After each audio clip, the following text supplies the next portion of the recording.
Good morning and welcome to Muscle Maintenance with InShape Fitness. I guess it might not be your morning, but hello, I'm Coach Kim from InShape Fitness. This is a podcast workout and it's called a Burpee Sandwich. Burpees are one of trainers' favorite moves. It's a great warm-up move. It's a great stimulator of your heart rate and works the entire body. So we're going to get down to the business of doing some slow-moving burpees. We're going to pick up the speed and do some fast-moving burpees if you're able to do those. And we're going to add some bells and whistles, some movements in between the middle parts of the burpee in order to activate even more of your body and leave you feeling great, all in about 15 minutes. Let's start with a postural systems check. That means that you stand up really tall. You don't need shoes on your feet. One of the main advantages of flipping on a podcast workout, maybe turning on a video if you like those, though I am very, very clear on this point. Video workouts can be a little bit deceiving because as you watch a video and you try to copy what you see on a screen, oftentimes that means that you don't actually execute moves in the best possible way. So if you really push away the noise and focus on the words that I say, you're going to be able to translate interpret that these messages, or the words that I say, into the mechanics that help you make the most of your time.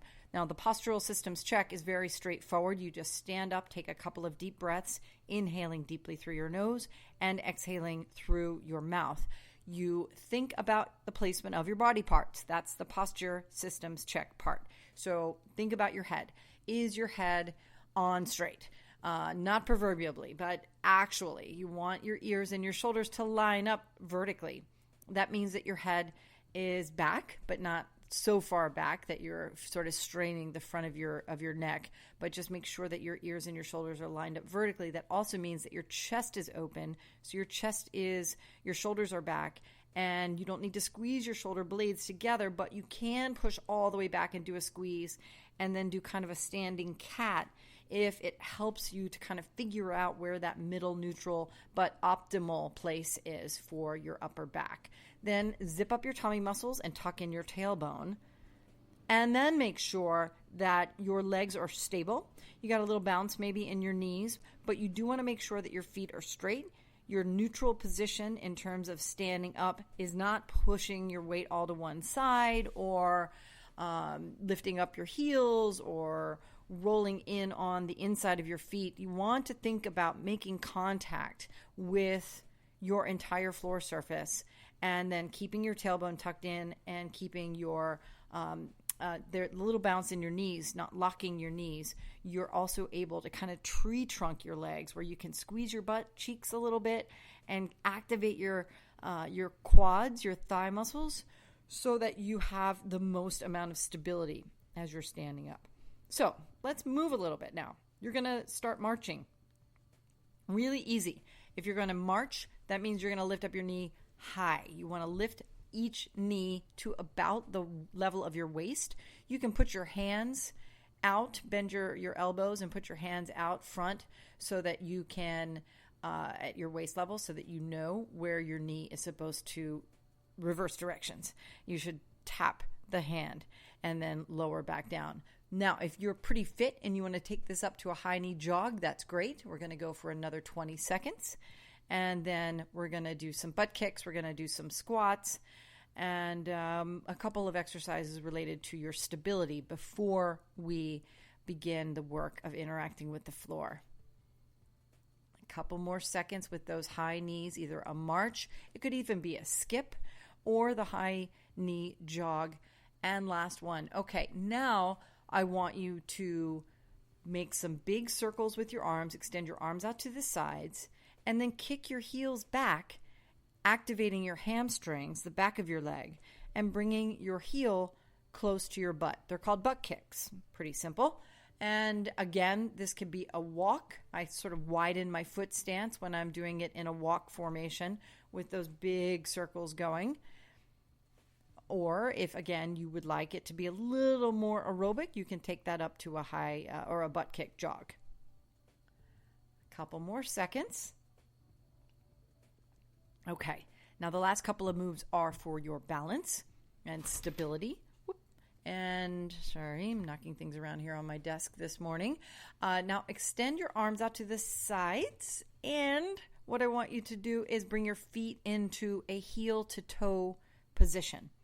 That means that your right foot, let's just start with the right foot in the rear, is behind the left foot, and the left heel is right in front of the right toes. Now, if you're not at all stable, like you literally can't stand up still with this position, alter that foot stance just a little bit in order to make bring your left foot out to the left a little bit, maybe slide it down, sort of close to the middle of the right foot, just to make sure that you're stable. Because what I want you to do with your hands extended out to the sides and your palms facing down, you turn your head to the right slowly until you can see down the length of your right arm, your right arm. Hopefully you can do that. You should be able to turn your head 90 degrees to the right and 90 degrees to the left.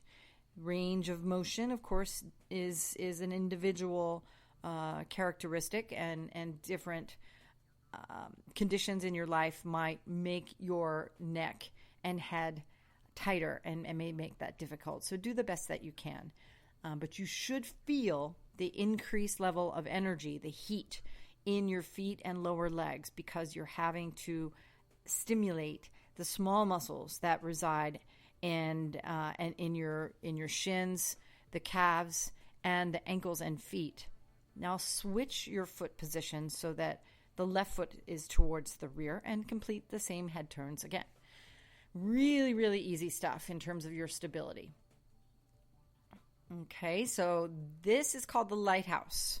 The lighthouse is an exercise that requires nothing fancy, and it is so good for you, because when we sit all day and when our feet are held up in shoes all day, the very small muscles, then there are dozens of them in your lower legs and feet. Those tiny muscles and all the other soft tissues, the ligaments and the tendons and the fascia, all of that combines, in its sedentary form, creates this incredibly unproductive structural system. And that's why falls are so much more predominant in our modern times, why they can also be they can create such permanent damage, because you're not able to stabilize yourself if you trip. Falls happen and are harmful more and more and more, especially as we get older. So we stabilize through the lighthouse. Now we're going to try a burpee. Okay, so for the first one, all I want you to do here is lower your body towards the floor by bending both your knees and your hips. You try to lower straight down. You don't just lean over and bow down with your back. You need to lower your body straight down and put your hands on the floor beside your feet. And then you walk one leg back and then the other. And then you bring your body back into the squatted position. And standing all the way up, you want to make sure you do correctly. You want your feet to be parallel to one another. And then you use the heels. Press the heels into the floor and then squeeze your butt cheeks as you lift all the way up, trying to keep your back unarched but also straight. Chest high, hips forward. Okay? That's a burpee. Now, it's a burpeeta. Is what I call it, because it's a walking burpee. But let's just do a couple more of those. And you can adapt the burpee, if you know it well, to whatever additional level of ability that you have. If you want to lower your body down and jump your feet out and jump back in, that's, the rock and roll hardcore burpee that you probably have done in a boot camp class. And that's great. You can also lower down, walk your legs back, then jump forward, or lower down, jump out, and then walk your legs back forward, right? So there are a couple of different variations on this. But this is the basic. This is your bread and butter, your bread of the burpee sandwich is this component here where you interact with gravity. It's so good for you aerobically, because as you extend out into that horizontal position, all of the pressure from gravity that is bearing down on the greater amount of surface area your body it has to face the interaction with gravity in its horizontal position more than when you're, sort of streamlined standing up. You're loading the spine when you're standing up, and gravity's working against your body too, but it's just not as intense. That's why planks are so hard, right?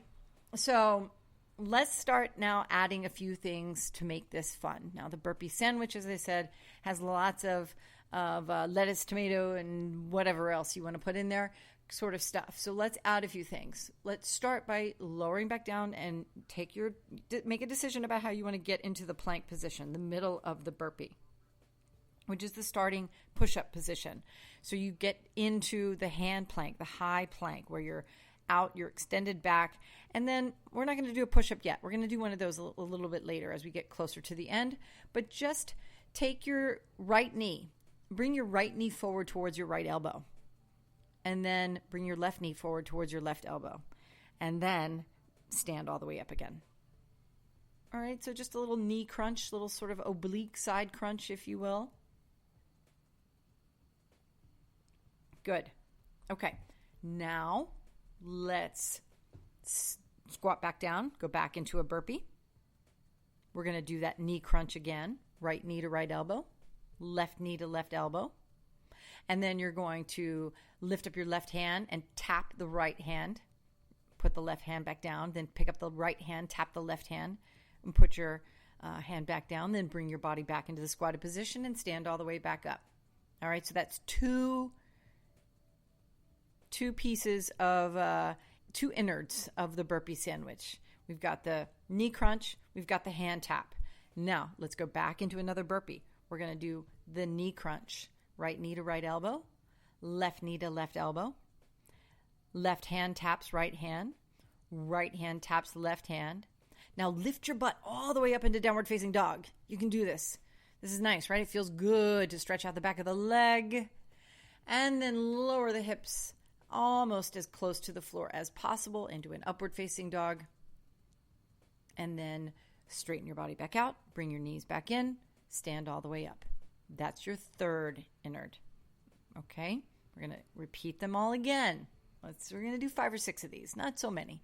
But you can do all kinds of cool things with a burpee, right? I created whole hour-long workouts as one big, gigantic burpee sandwich, and it can be done. There's so many fun things that you can do, as long as you're able to withstand all the burpees.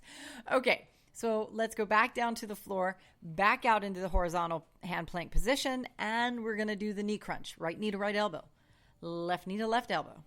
Left hand taps right hand taps left hand. Make sure you're breathing. Lift your body up into downward facing dog, butt up high, high, high. Stretch out the calves, the back of the leg. Lower down to upward facing dog. Now we're going to do something kind of crazy. Now what I want you to do is jump your feet out into a jumping jack, kind of just with your feet. We call them plank jacks. Then jump your feet back together. And then bring your feet back into the squat and stand all the way up again. All right. Shake it out a little bit. We got 3 more to do. Okay, so squat all the way down. Get your body out into the horizontal plank position. Right knee to right elbow. Left knee to left elbow. Left hand taps the right. Right hand taps the left. You're going to lift your butt all the way up high, downward facing dog. And then you're going to lower down to the upward facing dog. Then straighten your body out. Complete one jumping jack. And then lower down to a low plank. Down to your elbows, and then right back up onto your hands. Just remember which arm led, and then bring your body back into the squatted position and stand all the way back up and shake it out again. So whichever arm started, we'll do it again, and so you can even things out on the next go round. We're just going to add a push-up for this last one. I'm giving it away a little bit, but I know you're probably getting a bit tired. And again, I also wanted to have this podcast be over in about 15 minutes. So let's do the final one together. All right. Squat all the way down. Get your body out into the horizontal position, jumping back or walking back into your burpee middle. Now you do the right knee to the right elbow. Crunch the left knee to the left elbow. Tap the left hand onto the right. Tap the right hand onto the left hand. Then lift your butt up into downward facing dog. Take a moment to think about how great it feels to stretch out your calves, stretch out your hamstrings and your butt. Then lower your body into upward facing dog. Then bring your body back to the flat horizontal position. Jump your feet out. Jump your feet back in. Lower down into the low plank onto your elbows with the opposite arm leading than before. Then right back up into your high plank. Complete one push-up. This is the last one. I know it's hard. Your shoulders are probably a little tired. Then bring your feet back in and stand all the way back up. So that's today's burpee push-up. As I said, I love workouts like this that are just unusual and they're fun. They don't require equipment. They don't require any fancy clothes. That is our mission here at InShape Fitness, to thread levels of activity throughout your busy day. So let me know if you have any questions, and I'll be back next week with another new workout. Have a great day.